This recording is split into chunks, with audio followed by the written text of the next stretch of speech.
حضرت موسیٰ علیہ السلام کا زمانہ مبارکہ ہے، ایک شخص نے اپنے کزن کو، اپنے چچا کے بیٹے کو، چچا زاد کو قتل کر دیا اور خود ہی اس کا مدعی بن کے حضرت موسیٰ کے پاس آیا کہ بتائیے جناب میرے اس بھائی کو کس نے قتل کیا ہے؟ حضرت موسیٰ نے ایک سادی سی بات کی، کیا فرمایا؟ وَإِذْ قَالَ مُوسَىٰ لِقَوْمِهِ إِنَّ اللَّهَ يَأْمُرُكُمْ أَن تَذْبَحُوا بَقَرَةً۔ حضرت موسیٰ علیہ السلام نے اپنی قوم سے کہا کہ اللہ تمہیں حکم دیتا ہے کہ ایک گائے ذبح کرو، گائے کا کچھ حصہ مقتول کو مارو، وہ خود اٹھ کے بتا دے گا مجھے کس نے قتل کیا ہے۔ یہ پہلا سپارہ ہے قرآن مجید کا، آپ اس کو دیکھ لیں، یہ آیت نمبر 67 سے شروع ہو رہا ہے۔ تو اب وہ چونکہ ذبح کرنا نہیں چاہ رہا تھا، اس کو پتا تھا کہ مجرم تو میں خود ہوں، وہ ذبح چونکہ کرنا نہیں چاہ رہا تھا، اس سے کہا کہ مارو ایک حصہ گائے کا، اس کو تو یہ اٹھ کے بتا دے گا۔ تو اس نے جواب کیا دیا؟ قالوا اتتخذون ہزوا، یعنی لگا آپ میرے ساتھ مذاق کرتے ہیں، کبھی ایسا بھی ہوا ہے؟ قال اعوذ باللہ ان اکون من الجاہلین۔ حضرت موسیٰ علیہ السلام فرمانے لگے میں اللہ کی پناہ مانگتا ہوں میں جاہلوں میں سے ہو جاؤں۔ ہر وقت مذاق کرتے رہنا یہ تو جاہلوں کا طریقہ ہے۔ کن کا ہے؟ حضرت موسیٰ نے کہا ہے، قرآن پاک ہے، ہر وقت مذاق کرتے رہنا۔ خوش طبعی اور چیز ہے، مسکراتے رہنا، لیکن کسی کا مذاق ہر وقت اڑاتے رہنا کن کا طریقہ ہے؟ جاہلوں کا۔ جب کہا نہیں ذبح کرنی ہے تو اب ذرا دیکھیے، کرنا نہیں نہ چاہ رہے، قالوا ادع لنا ربک یبین لنا ما ہی، کہنے لگے اے موسیٰ پھر آپ نہ رب سے دعا کریں کہ وہ ذرا کھول کے بتائے وہ گائے کس طرح کی ہو، ارادہ نہیں نہ ذبح کرنے، آپ دعا کریں۔ قال انہ یقول انہا بقرۃ لا فارض ولا بکر، فرمایا کہ رب کہتا ہے وہ گائے نہ بوڑھی ہو نہ زیادہ بچیا ہو، عوان بین ذالک، ان کے درمیان ہو، یعنی جوان گائے ہو۔ فافعلوا ما تؤمرون، کرو جس کا تمہیں حکم دیا جا رہا ہے۔ قالوا ادع لنا ربک یبین لنا ما لونها، لو اگلی بات سن لو، کہنے لگے آپ دعا کریں رب سے کہ وہ کھول کے بتائے اس کا رنگ کس طرح کا ہو، رنگ بتائیں کس طرح کا ہو۔ قال انہ یقول انہا بقرۃ صفراء، فرمایا رب فرماتا ہے کہ صفراء رنگ کی ہو، یعنی گہرے زرد رنگ کی ہو، کہ رب فرماتا ہے اس طرح کی گائے ذبح کرو۔ فاقع لونها تسر الناظرین، اور جب کوئی اسے دیکھے تو اسے اچھا بھی لگے، آنکھوں کو اچھی لگے وہ گائے، اس طرح کی گائے ذبح کرو۔ لو اتنی باتیں بتا دی۔ قالوا ادع لنا ربک یبین لنا ما ہی، کہنے لگے نہیں آپ پھر دعا کریں اللہ ذرا کھول کے بتائے گائے کس طرح کی ہو۔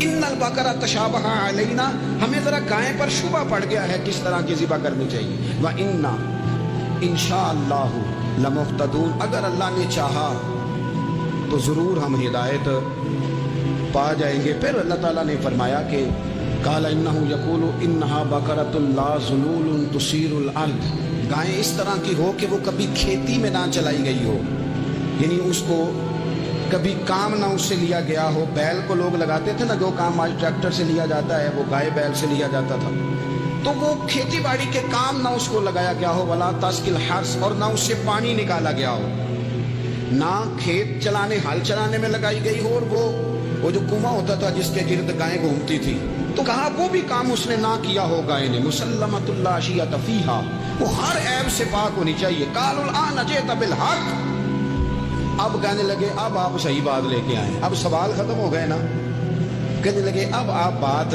فذبحوہا، انہوں نے ذبح کر دی۔ وما کادوا یفعلون، پر ایسا کرتے نظر آتے، لگتا نہیں تھا کریں گے ذبح پر ذبح۔ اچھا یہ گائیں پھر ملی کیسے؟ امام خازن کہتے ہیں کہ ایک نیک آدمی تھا، تو اس کا آخری وقت آ گیا، تو اس کے پاس جو کل جمع پونجی تھی وہ ایک بچیا تھی، گائیں کی بچیا ویڑی، اس کے پاس وہ ایک بچیا تھی صرف۔ تو اس نے اس طرح کیا کہ اس کی گردن پر ایک مہر لگائی، اللہ کے نام پر بطور امانت اس نے اس کو جنگل میں چھوڑا، کہا یا اللہ میرا بیٹا ایک ہی ہے وہ بھی چھوٹا ہے، اس کی حفاظت کرنا اور میرے بیٹے کو پہنچا دینا۔ بچہ بالغ ہو گیا، اس کی ماں نے کہا بیٹا جو امانتیں رب کے پاس رکھوائی جائیں نا ان میں خیانتیں نہیں ہوا کرتی، جا کے جنگل میں آواز دے تیری گائے واپس آ جائے گی۔ اس نے جا کے جنگل میں آواز دی کہ وہ جو میرے باپ نے امانت رکھوائی تھی وہ کدھر ہے؟ وہ نشان لگی ہوئی گائیں دوڑتی ہوئی اس کے پاس آئی۔ واللہ خیر الرازقین، جب رب بندوبست کرے، جب اللہ بندوبست کرے تو پھر معاملہ اور ہوتا ہے۔ وہ گائے آ گئی، اب اس نے کیا کیا اس نوجوان نے کہ وہ گائے گھر لایا، ماں سے آ کے کہا کہ اماں یہ تو اللہ نے فضل کر دیا۔ ماں کہنے لگی پتر حالات ہمارے خراب ہیں، منڈی میں لے جا اسے بیچ دے، لیکن سودا میری مرضی کے بغیر طے نہ کرنا۔ کس کی مرضی کے بغیر؟ کس کی؟ اماں کی مرضی۔ اور سنو یار، تھے کچھ لوگ جن کو لوگوں نے تانے بھی دیے کہ تم ماں کے پیچھے لگ گیا ہے، لوگوں نے بڑا کچھ کہا، پر جو ماں کی مرضی پہ لگے ناکام نہیں ہوتے زندگی میں۔ یہ دیکھو ماں کی مرضی پہ لگا، اس کی قیمت کتنی تھی گائے کی؟ بڑی مہنگی تھی، پر 3 دینار کی تھی۔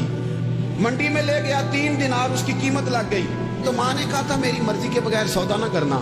اب بچے تو نہیں نہ مانتے، اماں کو کیا پتا بار بزنس کیا ہے، لین دین کیا ہے، پر ماں نے کہا تھا میری مرضی، بندہ دے رہا ہے اسے 3 دینار، اس نے کہا جی میں نے طے تب کرنا ہے، ڈن تب کرنا ہے، پہلے اماں سے پوچھنا ہے۔ گھر جا کے اماں سے پوچھا، اماں کہنے لگی دے دے۔ واپس آیا تو اس نے کہا کہ میں 6 دینار دیتا ہوں، پر میری شرط ہے ماں سے نہیں پوچھنا۔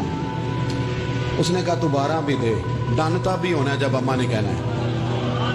وہ جب اس طرح کی اس نے گفتگو کی، واپس اپنی والدہ کے پاس گئے، کہنے لگے اماں سمجھ نہیں آتی، 3 دینار کی گائیں بندہ 12 میں خریدنے کو تیار ہے، شرط لگاتا ہے کہ اماں سے نہیں پوچھنا۔ تو والدہ کہنے لگی پتر پہلے اس سے جا کے پوچھ کیا وہ ہے کون، یہ کوئی روحانی معاملہ ہے، کوئی غیبی مدد ہے، پوچھ۔ اس سے جا کے پوچھا تو وہ کہنے لگا میں تو فرشتہ ہوں اللہ کا،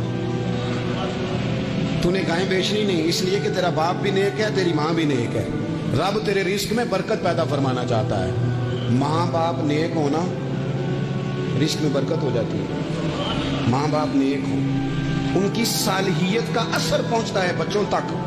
رزق حلال کما کے لانے والے ہوں تو گھر میں برکت ہوتی ہے۔ جا کے کہا کہ تیرے ماں باپ نیک تھے، اسے نہ بیچنا گائے کو، تو کیا کریں؟ کہنے لگے بنی اسرائیل والے سوال کر کر کے خود مشکل میں آ گئے۔ اب وہ ایسی گائے جو جوان بھی ہو، یہاں تو ہر غریب آدمی اپنی گائیں یہاں لگا دیتا ہے، کھیتی باڑی میں یہاں لگا دیتا ہے، کنویں میں پانی نکالنے میں، تو یہاں تو ہر ایک کی گائیں، تو ایسی گائیں جس کا رنگ بھی اتنا پیارا ہو، زیادہ بوڑھی زیادہ بچی بھی نہ ہو، اور ابھی تک کھیت میں بھی نہ لگی ہو، وہ سوائے تیرے کہیں نہیں ہے۔ اس نے کہا چل پھر مہربانی کر بتا میں کتنے کو دوں گائیں، اگر وہ آ جائیں تو کتنے کو بیچنی ہے؟